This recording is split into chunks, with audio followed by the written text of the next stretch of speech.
Hello बच्चों, कैसे हो? बढ़िया। आप बढ़िया तो मैं भी बढ़िया। देखो बच्चों, आज हमें पढ़ना है क्लास 12th का यूनिट नंबर 3 का वीडियो नंबर 17। और बेटे, इसका टारगेट है एनसीईआरटी के न्यूमेरिकल्स। तो इस वीडियो में हम यूनिट 3 के एनसीईआरटी के न्यूमेरिकल्स करेंगे। और बेटे, ये यूनिट 3 के एनसीईआरटी के न्यूमेरिकल्स का वीडियो नंबर 3 है। इससे पहले 2 वीडियो में भी हमने एनसीईआरटी के न्यूमेरिकल्स किए हैं। ठीक है बच्चों। और यदि आप यूनिट 3 को पूरा पढ़ना चाहते हो और अपने नोट्स बनाना चाहते हो जिससे एग्जाम में आपको बहुत ज्यादा हेल्प मिल सके, तो बेटे आपको यूनिट 3 का जो लिंक है वो प्लेलिस्ट में भी मिल जाएगा और नीचे बेटे डिस्क्रिप्शन में भी मिल जाएगा।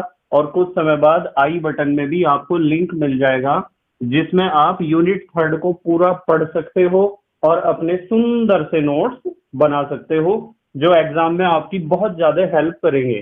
तो बेटे, हमारा टारगेट है कि उदाहरण, पाठ्य निहित प्रश्न और अभ्यास, इन तीनों जगहों पर जहां भी न्यूमेरिकल्स हैं हम उन न्यूमेरिकल्स को बेटे बहुत इजी वे में सॉल्व करेंगे। ठीक है बच्चों। तो चलो बच्चों, जल्दी से आज की पढ़ाई शुरू करते हैं।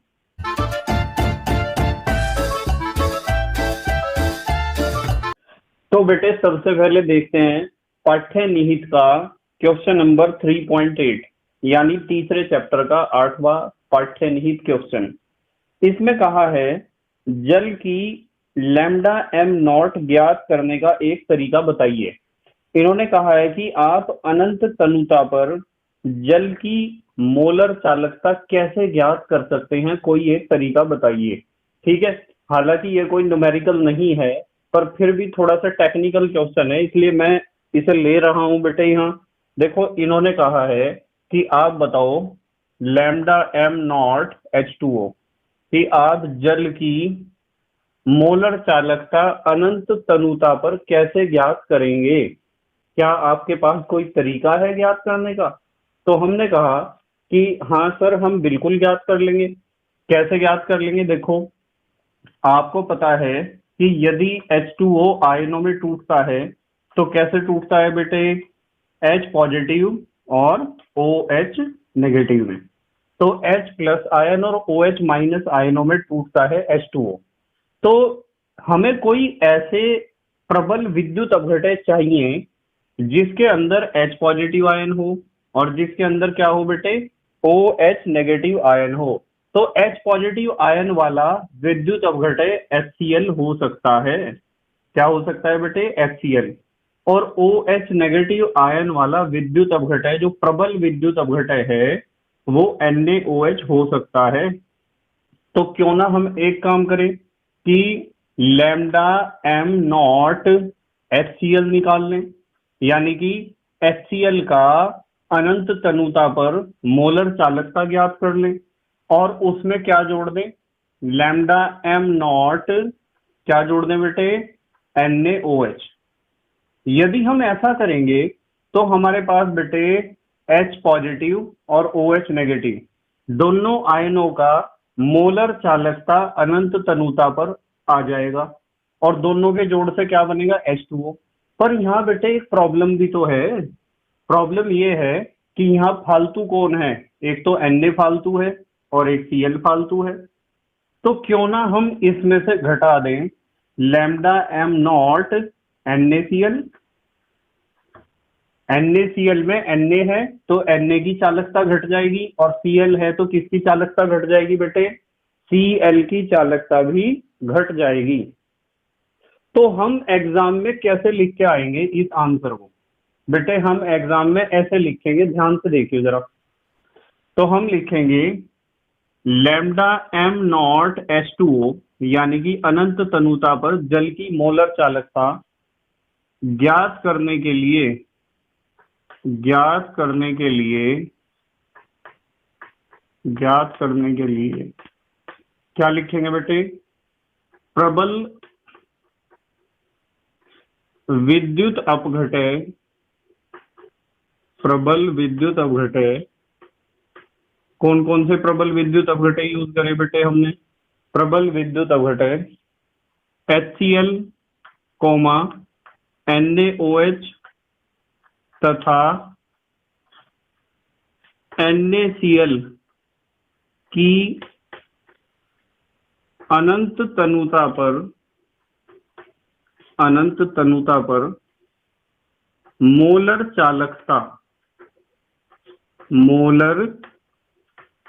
चालकताओं, ऐसे लिखेंगे बेटे, मोलर चालकताओं का प्रयोग कर सकते हैं या का प्रयोग किया जा सकता है, ऐसे भी लिख सकते हो आप। तो ऐसे उत्तर लिखना बेटे, ठीक है? समझ में आई ना बात? जल्दी से स्क्रीनशॉट लो, अगला क्वेश्चन कर रहे थे। ले लिया बेटे स्क्रीनशॉट? ठीक है बेटे, अब हम देखेंगे पाठ्य निहित का क्वेश्चन नंबर 3.9। ठीक है, इन्होंने कहा है 0.025 मोल प्रति लीटर मेथेनोइक अम्ल की चालकता 46.1 siemens centimetre square mole inverse है। अरे ये तो मोल इनवर्स कहा है, तो बेटे चालकता तो हो ही नहीं सकती है, ये तो बेटे मोलर चालकता है। क्या है बेटे? मोलर चालकता। इसकी वियोजन की मात्रा एवं वियोजन स्थिरांक का परिकलन कीजिए। ठीक है, कर लेंगे। दिया गया है कि lambda nought h positive is equal to 349.6 siemens centimetre square mole inverse. ये भी बेटे इन्होंने एच पॉजिटिव आयनों की मोलर चालकता दी है अनंत तनुता पर। और बेटे lambda nought HCOO negative is equal to 54.6 siemens centimetre square mole inverse. ये HCOO नेगेटिव आयनों की अनंत तनुता पर मोलर चालकता दी है। ठीक है, ध्यान से देखेंगे सब बच्चे। इन्होंने कहा है कि सांद्रता कितनी दी बेटे, सांद्रता या मोलर सांद्रण कितना दिया इन्होंने, देखो सबसे पहले 0.025 मोल प्रति लीटर, ये लिख दिया हमने, ये तो दी इन्होंने सांद्रता। उसके बाद इन्होंने दिया है मोलर चालकता इतनी सांद्रता पर, कितना दिया है बेटे? 46.1 siemens centimetre square mole inverse. ये मोलर चालकता है, ध्यान रखना है, मात्रक से हमें पता चला है कि मोलर चालकता है।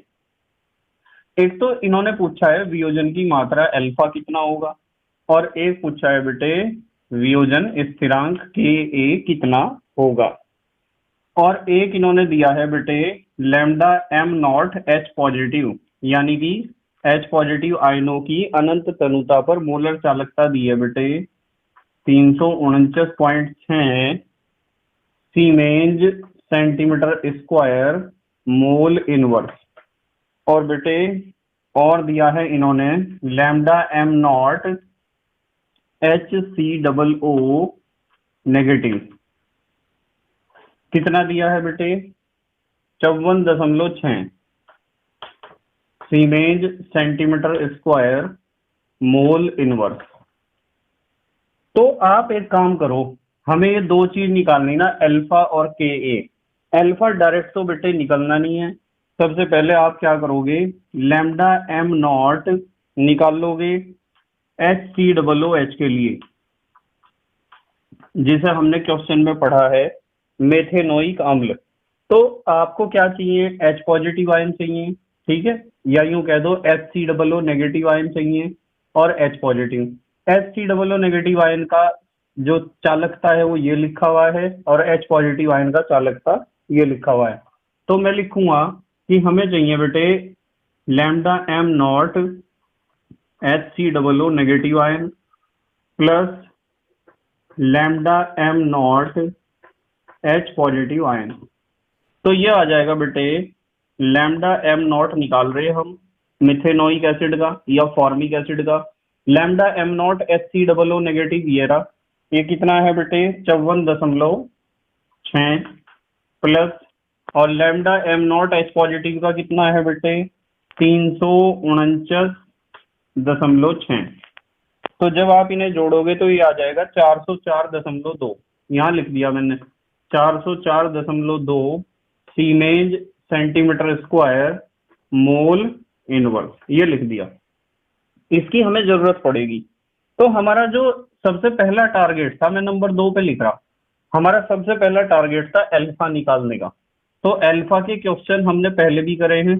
जब भी आपको अल्फा निकालना हो तो आप लिख सकते हो lambda m upon lambda m nought, ऐसे निकल जाएगा बेटे। लैम्डा एम कितना है? 46.1, देखो दे रखा है इन्होंने। और बेटे लैम्डा एम नॉट कितना है, ये अभी हमने निकाला है, 404.2। तो जब आप इसे कैलकुलेट करोगे ये आ जाएगा 0.1140। पहला तो आंसर ये आ गया हमारा।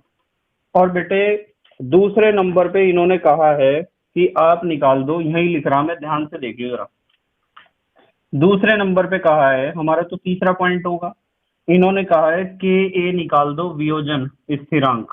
तो ये भी आपने न्यूमेरिकल पहले कराया, कई बार बेटे मैंने कराया है इस तरह का न्यूमेरिकल, कि जो द्विअंगी विद्युत अपघटय होता है उसके लिए फार्मूला लगता है c alpha square upon 1 minus alpha. अब देखो सी है क्या हमारे पास, सी तो है 0.025, ये लिख दिया 0.025। अल्फा है हमारे पास, अल्फा तो बेटे हमने अभी निकालना है, क्या निकालना है, 0.1140 का square upon 1 minus alpha. 1 minus alpha तो यही है 0.1140, यहाँ भी जीरो लिख लो आप, 0 पॉइंट। तो जब आप इसे सॉल्व करोगे ना बेटे, जब आप इसे सॉल्व करोगे तो ये आ जाएगा 3.67 इंटू 10⁻⁻⁴ मोल प्रति लीटर। ठीक है, ये आया हमारे पास के ए। जल्दी से स्क्रीनशॉट ले लो, फिर अगला क्वेश्चन करेंगे। ले लिया बेटे स्क्रीनशॉट? ठीक है। तो बेटे अब देखेंगे हम उदाहरण नंबर 3.10, ठीक है, यानी तीसरे पार्ट का 10वां उदाहरण। इन्होंने कहा है कॉपर सल्फेट के विलयन को 1.5 एम्पियर की धारा से 10 मिनट तक विद्युत अपघटित किया गया। ठीक है, कैथोड पर निक्षेपित कॉपर का द्रव्यमान क्या होगा? बहुत इंपॉर्टेंट क्वेश्चन है बेटे, सब बच्चे बिल्कुल ध्यान से समझेंगे। इन्होंने कहा है कि धारा कितनी प्रवाहित करी बेटे, आई का मान दे रखा है 1.5 एम्पियर, 1.5 एम्पियर की धारा इन्होंने प्रवाहित की है। और बेटे टाइम कितना दिया है, कितने समय तक प्रवाहित की है, 10 मिनट तक। तो 10 मिनट को मैं सेकंड में बदलने के लिए गुणा कर रहा हूं बेटे 60 से, ये हो जाएगा 600 सेकंड। और बेटे मुझे आप एक बात बताओ, मुझे यूं बताओ कि Q is equal to I t, formula तो आपने पढ़ा ही है फिजिक्स में, Q is equal to I t. तो I कितना है बेटे 1.5 एम्पियर, और T कितना है 600 सेकंड। तो जब हम इन दोनों की करेंगे मल्टीप्लाई, तो आपको पता है 15 छीक होते हैं 90, तो ये हो जाएंगे 3 जीरो लगेंगे और दशमलव लगेगा एक अंक से पहले, तो ये हो जाएगा दशमलव यहाँ लगेगा। तो हम इसे लिख सकते हैं 900, क्या लिखेंगे बेटे, मात्रक क्या होता है, कुलाम। तो 900 कुलाम आवेश हम प्रवाहित करेंगे। कितना आवेश, 900 कुलाम। अच्छा एक बात बताओ, आप यूं बताओ बेटे कि कॉपर सल्फेट आपको पता है कैसे टूटता है? कॉपर सल्फेट तो बेटे ऐसे टूटता है, Cu double positive plus SO4 double negative. अब इसमें जो Cu डबल पॉजिटिव आयन होते हैं ना, वे Cu डबल पॉजिटिव आयन जाते हैं कैथोड पर, क्योंकि इनके ऊपर है पॉजिटिव चार्ज या धन आवेश, और कैथोड पर जाकर लेते हैं वे इलेक्ट्रॉन, और इलेक्ट्रॉन लेकर बदल जाते हैं कॉपर धातु में। अब आपको बेटे एक बात समझनी है कि मुझे आप एक बात बताओ बेटे कि कॉपर का 1 मोल है, यहाँ कुछ नहीं लिखा हुआ तो 1 ही तो है यहाँ बेटे। तो 1 मोल Cu double positive ion copper में बदलने के लिए, 1 मोल कॉपर में बदलने के लिए कितने इलेक्ट्रॉनों की उन्हें आवश्यकता है? तो आप कहोगे जी आपने कहा 1 मोल, आपने कहा 1 मोल, तो इलेक्ट्रॉन को हम कहेंगे 2 मोल। क्या कहेंगे बेटे, 2 मोल, और 2 मोल इलेक्ट्रॉनों पर जो आवेश होता है उसे कहते हैं 2 फैराडे। आपको पता है कि 1 मोल इलेक्ट्रॉन के आवेश को ही तो बेटे 1 फैराडे कहते हैं, ठीक है। और यहाँ हमारे पास है 2 मोल इलेक्ट्रॉन, तो मैं कहूंगा 2 फैराडे आवेश यहाँ लगा होगा। और कॉपर का 1 मोल बनने में जितना द्रव्यमान हमें प्राप्त हुआ होगा उसे क्या कहते हैं बेटे, मोलर द्रव्यमान। क्या कहते हैं, मोलर द्रव्यमान, या फिर आप कॉपर के केस में कहोगे उसे परमाणु भार। तो मोलर द्रव्यमान कह दो या परमाणु भार कह दो। तो कॉपर का परमाणु भार तो बेटे 63 होता है, 63 ग्राम प्रति मोल। 1 मोल है इसलिए मैंने 63 ग्राम लिख दिया। तो हमें एक बात पता चली बेटे, हमें पता चला कि 2 फैराडे आवेश, ध्यान से समझियो, 2 फैराडे आवेश से कैथोड पर तो प्राप्त होगा बेटे कॉपर। कैथोड पर प्राप्त 2 फैराडे आवेश से कैथोड पर प्राप्त कॉपर कितना होगा बेटे, 63 ग्राम। अब आप यार मुझे एक बात बताओ कि 2 फैराडे का मतलब क्या है। 2 तो यो लिख दिया, और बेटे फैराडे तो 96,487 होता है, एग्जैक्ट वैल्यू होता है इसका 96,487। वैसे हम कैलकुलेशन को इजी करने के लिए 1 फैराडे को 96,500 गुलाम भी ले सकते हैं, इसमें कोई दिक्कत नहीं है यदि आप कैलकुलेशन इजी करना चाहते हो। 96,487, 1 फैराडे का मतलब 96,487। तो इतने गुलाम आवेश से कैथोड पर प्राप्त कॉपर, तो बेटे चाहे तो आप कह दो 2 फैराडे, चाहे कह दो 2 गुना 96,487, इतने आवेश से 63 ग्राम ही तो प्राप्त हुआ बेटे। अब मुझे एक बात बता दो आप कि यदि 1 गुलाम आवेश होता, कितना होता, 1 गुलाम, इसलिए करके लिख रहा मैं, 1 गुलाम आवेश से कैथोड पर प्राप्त कॉपर, 1 गुलाम से कितना प्राप्त होता बेटे, 1 गुलाम से प्राप्त होता 63/2 गुना 96,487, इतने ग्राम कॉपर प्राप्त होता हमें। पर बेटे हमारे पास आवेश कितना है देखियो जरा, जब हमने 1.5 एम्पियर की धारा 10 मिनट तक प्रवाहित करी तो आवेश तो बेटे हमारे पास 900 गुलाम था। तो हम लिखेंगे इसलिए 900 गुलाम आवेश से कैथोड पर प्राप्त कॉपर कैसे होगा बेटे, 63/2 गुना 96,487 और गुणा लिखेंगे 900, क्योंकि 900 गुलाम हमारे पास क्या है, आवेश हमने प्रवाहित किया है। तो जब आप इसे सॉल्व करोगे ये आ जाएगा 0.2938, 0.2938 ग्राम। ये हमारा आंसर है कि यदि आप 1.5 एम्पियर की धारा 10 मिनट तक प्रवाहित करोगे कॉपर सल्फेट के विलयन में, तो आपको 0.2938 ग्राम कॉपर मिलेगा कैथोड पर जमा हुआ। ठीक है, जल्दी से स्क्रीनशॉट लो, फिर अगला क्वेश्चन करेंगे। ले लिया बेटे स्क्रीनशॉट, ठीक है बेटे। अब करते हैं पाठ्य निहित का क्वेश्चन नंबर 3.10, यानी पाठ्य निहित का तीसरे पार्ट का 10वां क्वेश्चन। इन्होंने कहा यदि एक धात्विक तार में 0.5 एम्पियर की धारा 2 घंटों के लिए प्रवाहित होती है, ठीक है, तो तार में से कितने इलेक्ट्रॉन प्रवाहित होंगे। ये तो बड़ा सिंपल सा क्वेश्चन पूछ लिया बेटे। देखो इन्होंने हमें कहा है आई, धारा कितनी है बेटे, धारा है 0.5 एम्पियर, ये लिख लिया हमने, धारा है 0.5 एम्पियर। और बेटे कितने घंटे तक प्रवाहित करी इन्होंने, 2 घंटे तक प्रवाहित करी। पर बेटे घंटे को बदलेंगे हम मिनट में 60 से गुणा करके, और मिनट को बदलेंगे हम सेकंड में 60 से गुणा करके। तो ये हो जाएगा 6×6 36 और 36 दूनी 72, 72 और 2 0, 7200 सेकंड। ये है टाइम हमारे पास। इन्होंने कहा है कितने इलेक्ट्रॉन प्रवाहित होंगे, नंबर ऑफ इलेक्ट्रॉन, एन का मतलब नंबर ऑफ इलेक्ट्रॉन्स या इलेक्ट्रॉनों की संख्या। और बेटे इलेक्ट्रॉन का आवेश तो आपके याद होगा, इलेक्ट्रॉन का आवेश होता है 1.6 गुणा 10 की घात -19 गुलाम, पता है ना सबको। तो आप एक फार्मूला आपने पढ़ा होगा Q = NE, बताओ पढ़ा है या नहीं। Q का मतलब आवेश, N का मतलब इलेक्ट्रॉनों की संख्या, E का मतलब इलेक्ट्रॉन पर आवेश, एक इलेक्ट्रॉन पर आवेश, ये लिखा हुआ ऊपर। अच्छा बेटे, एक फार्मूला आपने और भी तो पढ़ा होगा, Q is equal to I t. बताओ पढ़ा है या नहीं।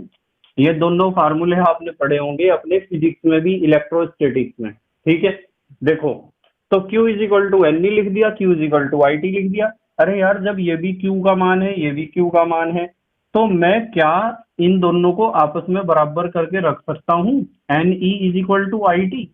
तो आप कहोगे कि सर रख सकते हो आप, कोई दिक्कत नहीं है। तो हमें निकालना है n, और n निकालने के लिए आप क्या करोगे, आई टी अपॉन ई। ई यहाँ अपॉन में चला जाएगा। अब बताओ आई कितना है। आई है बेटे हमारे पास 0.5 एम्पियर। टी कितना है, टी है बेटे 7200 सेकंड, अपॉन ई कितना है, ई है बेटे 1.6 गुणा 10 की घात माइनस 19 गुलाम।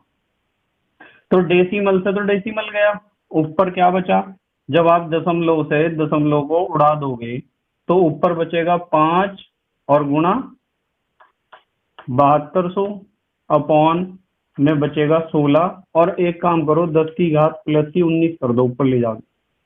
तो 5 की जब आप 7200 में मल्टीप्लाई करोगे तो ये आ जाएगा 36,000, 36,000 बटे 16 गुणा 10 की घात 19। और जब आप 36,000 को 16 से भाग करोगे तो ये आ जाएगा 2250। यहाँ लिख रहा बेटे मैं, ये हो जाएगा 2250 गुणा 10 की घात 19। अब आपको पता है कि मानक रूप में लिखना है तो दशमलव को यहाँ से उठा के यहाँ पटकना पड़ेगा, और ये हो जाएगा 2.250 गुणा 10 की घात 19, और दशमलव कितने अंक सरकाया बेटे, 3 अंक सरकाया। तो ये हो जाएगा 2.25 इंटू 10 टू दी पावर 22। इतने इलेक्ट्रॉन्स प्रवाहित होंगे, यहाँ लिख दूं मैं इलेक्ट्रॉन, इतने इलेक्ट्रॉन्स बेटे प्रवाहित होंगे यदि आप 2 घंटे तक 0.5 एम्पियर की धारा प्रवाहित करोगे। जल्दी से स्क्रीनशॉट लो, अगला क्वेश्चन कर रहे हैं बेटे। ले लिया बेटे स्क्रीनशॉट, ठीक है। देखो बेटे, अब करेंगे पाठ्य निहित का क्वेश्चन नंबर 12, 3.12।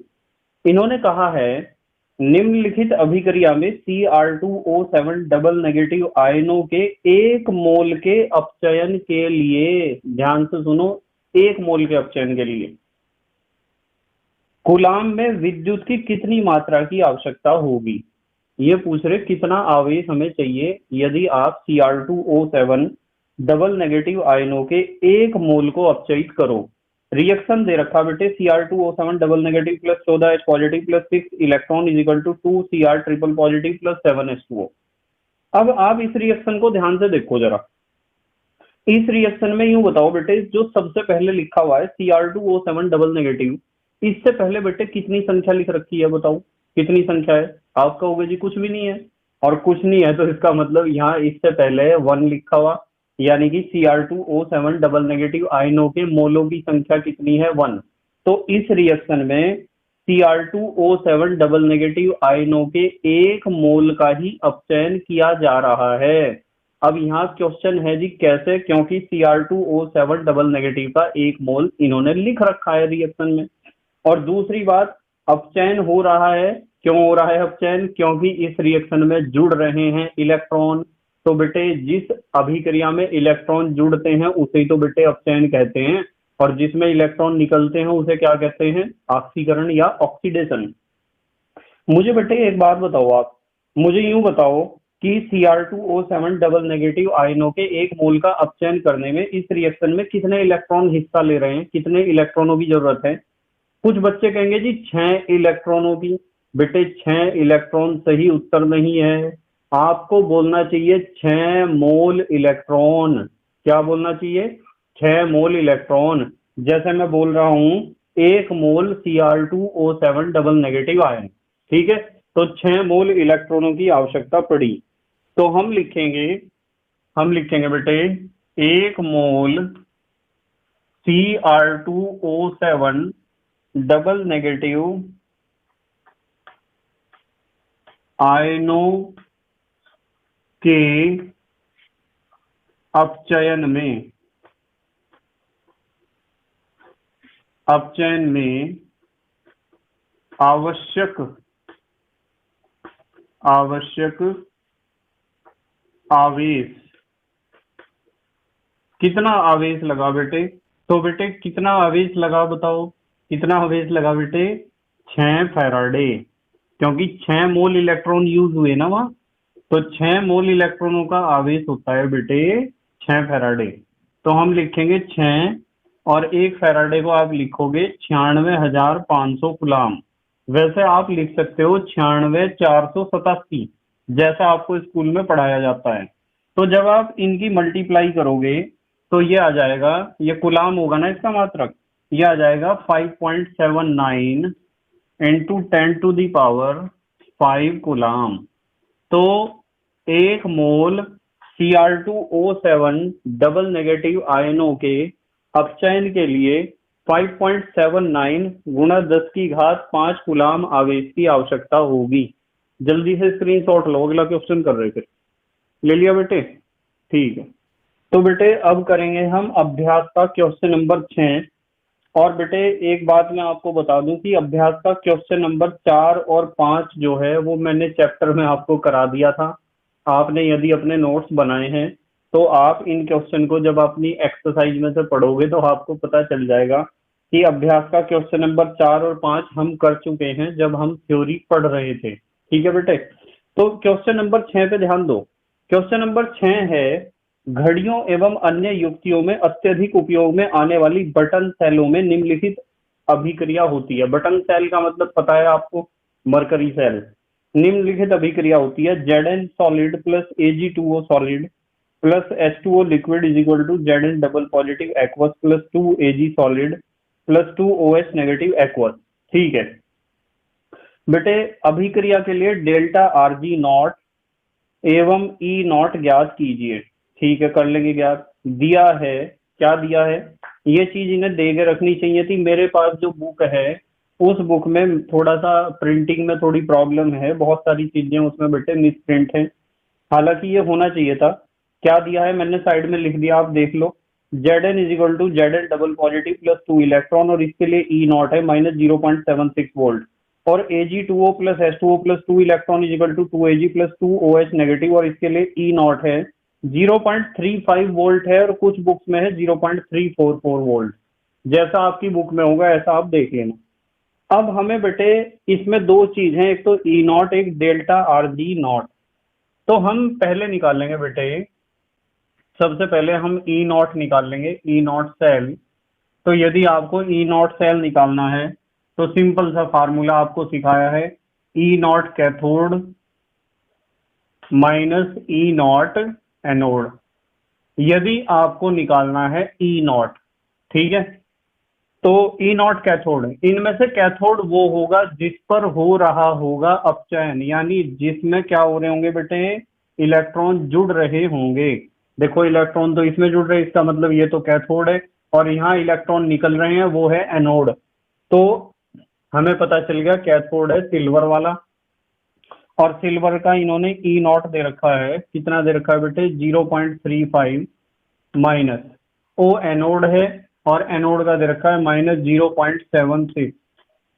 तो जब हम इसे कैलकुलेट करेंगे ये आ जाएगा, आपको पता है 0.35 माइनस माइनस हो जाएगा प्लस 0.76, और इन्हें जोड़ के आ जाएगा 1.11 वोल्ट। एक तो आंसर ये आ गया हमारा। और फिर इन्होंने हमारे से पूछा था डेल्टा Rg नॉट, गिब्स मुक्त ऊर्जा, मानक गिब्स मुक्त ऊर्जा। इसका भी मैंने बहुत सारे क्वेश्चन बेटे आपको करा रखे हैं, इसका फार्मूला सिखा रखा है, minus NFE nought minus n बताओ कितने इलेक्ट्रॉन इसका ले रहे। सीधी बात है, Zn बदल गया है, Zn डबल पॉजिटिव में, और बेटे निकले हैं 2 इलेक्ट्रॉन, तो n की जगह आप लोगे 2 और f की जगह आप ले सकते हैं 96,500। वैसे आप 96,487 लिख लेना जैसा आपको स्कूल में या आपकी बुक में है। और E नॉट कितना है बेटे, अभी निकालना है हमने 1.11, तो ये हो जाएगा माइनस 214230 जब आप इसे गुणा करोगे। और यदि आपको लिखना है इसे मानक रूप में तो दशमलव को लेके आ जाओ यहाँ, ये हो जाएगा -21423 गुणा 10 की घात कितनी लिखूंगा बेटे, 1 2 3 4 5 इतने जूल। तो दोनों में से कोई सा भी आंसर दे दो आप, दोनों ठीक है। ठीक है, जल्दी से चलो स्क्रीनशॉट लो, अगला क्वेश्चन कर रहे थे। स्क्रीनशॉट लो बेटे, ले लिया स्क्रीनशॉट? ठीक है, देखो बेटे अब करेंगे हम अभ्यास का क्वेश्चन नंबर 8। इन्होंने कहा है 298 केल्विन पर 0.20 एम केसीएल विलियन की चालकता 0.0248 सीमेंस सेंटीमीटर इनवर्स है। ठीक है, इसकी मोलर चालकता का परिकलन कीजिए। इन्होंने पूछा है बेटे मोलर चालकता, और इन्होंने हमें कंसंट्रेशन दिया है 0.20 मोल प्रति लीटर। बेटे आप एक काम करो, इस मोल प्रति लीटर को गुणा कर दो 10 की घात -3 से, या यूं कह दो कि 1000 से भाग कर दो, और ये आ जाएगा मोल प्रति सेंटीमीटर क्यूब। ठीक है, तो हमें मोल प्रति लीटर को मोल प्रति सेंटीमीटर क्यूब में कन्वर्ट करने के लिए 1000 से भाग करनी पड़ेगी, या यूं कह दो 10 की घात -3 से गुणा करनी पड़ेगी। ऐसा इसलिए करा है क्योंकि इन्होंने चालकता या विशिष्ट चालकत्व या कप्पा का मान दिया है 0.0248 सीमेंस सेंटीमीटर इनवर्स। यहाँ सेंटीमीटर था इसलिए इसे भी लीटर को हमने सेंटीमीटर में बदला है। हमारे से पूछा गया है बेटे मोलर चालकता लैम्डा एम। बहुत सिंपल है, आपको पता है लैम्डा एम निकालना है तो कप्पा अपॉन सी, और बेटे कप्पा की वैल्यू हमने निकाल ली है 0.0248 इन्होंने दिया है कप्पा, और बेटे सी हमने लिखा है 0.20 इंटू 10⁻³ यही तो है। अब आप एक काम करोगे, ये जो डेसिमल है ना, इस डेसिमल को हटाओ, नीचे लिखो 10 की घात 4, 4 है ना अंक, 1 2 3 4। इस डेसिमल को हटाओ, ऊपर लिखो 10 की घात 2, और बेटे अब हमारे पास बचेगा 248 तो ऊपर बचा, और नीचे बचा बेटे 20, और 10 की घात 2 है, और ये प्लस की 4 ऊपर जाके माइनस की 4, और माइनस की 3 ऊपर जाके प्लस की 3। जब आप 248 को भाग दोगे 20 से, ये आ जाएगा 12.4, और 10 की घात देखना 3 और 2 5 में से 4 गई 1, और आपको पता है एक घात है तो आप इसे यहाँ सरका सकते हो, आप लिख सकते हो 124। ठीक है, आप लिख सकते हो 124 siemens mole inverse centimetre square. ठीक है, ये हमारा आया लैम्डा एम। और यदि आपको देना है इसे मानक रूप में तो आपको पता है कि दशमलव को हम यहाँ लिखेंगे 1.24 into 10⁻², siemens centimetre square mole inverse. ऐसे भी आप आंसर दे सकते हो। जल्दी से स्क्रीनशॉट लो, अगला क्वेश्चन कर रहे हैं। ले लिया बेटा स्क्रीनशॉट? ठीक है, अब करेंगे बेटे अभ्यास का क्वेश्चन नंबर 9। ध्यान से देखेंगे सब बच्चे। इन्होंने कहा है 298 केल्विन पर एक चालकता सेल जिसमें 0.001 एम केसीएल विलियन है, ठीक है, का प्रतिरोध 1500 ओम है। यदि 0.001 एम केसीएल विलियन की चालकता 298 केल्विन पर 0.146 इंटू 10⁻³ सीमेंस सेंटीमीटर इनवर्स हो तो सेल स्थिरांक या सेल नियतांक क्या होगा? तो इन्होंने बेटे हमें दी है कंसंट्रेशन सी, कितना दिया है बेटे 0.001 एम यानी मोल प्रति लीटर। आर रेजिस्टेंस या प्रतिरोध कितना दिया है बेटे, प्रतिरोध दिया है 1500 ओम। और बेटे चालकता कप्पा कितना दिया है, चालकता कह दो या विशिष्ट चालकत्व कह दो 0.146 इंटू 10⁻³ सीमेंस सेंटीमीटर इनवर्स। और इन्होंने पूछा है सेल कांस्टेंट यानी जी स्टार। तो बेटे यदि आप निकालना चाहते हो जी स्टार तो आप फार्मूला लगाओगे आर इंटू कप्पा। आर आपके पास कितना है, आर है 1500 ओम, और कप्पा कितना है 0.146 इंटू 10⁻⁻3। जब आप करोगे इनकी मल्टीप्लाई तो ये आ जाएगा बेटे 0.219 सेंटीमीटर इनवर्स। ये आ गया हमारा आंसर। जल्दी से स्क्रीनशॉट लेंगे, हमारे देश के प्यारे बच्चे स्क्रीनशॉट लेंगे, जिससे वे अपने प्यारे प्यारे से नोट्स बना सकें और अपने बोर्ड एग्जाम को फोड़ सकें बहुत अच्छे ढंग से। ले लिया बेटे स्क्रीनशॉट? ठीक है। तो बच्चों मुझे पूरी उम्मीद है कि आज के क्वेश्चंस आपके समझ में आए होंगे, और बेटे प्लेलिस्ट में जाकर ही अपनी पढ़ाई आपको करनी चाहिए यदि आपको चैप्टर को ढंग से समझना है और बहुत अच्छे और बहुत स्मार्ट नोट्स बनाने हैं। ठीक है बच्चों? और बेटे जितनी ज्यादा पढ़ाई में मेहनत करोगे, भविष्य बेटे आपका उतना ही अच्छा हो जाएगा। आप बहुत अच्छा काम करोगे भविष्य में, और आपका परिवार, आपका कॉलोनी, आपका गांव, आपका शहर और आपका देश बहुत तेजी से तरक्की करेगा बेटे, यदि आप लगातार पढ़ाई में मेहनत करोगे। ठीक है बेटे? तो thank you very much for watching this video. Okay, bye.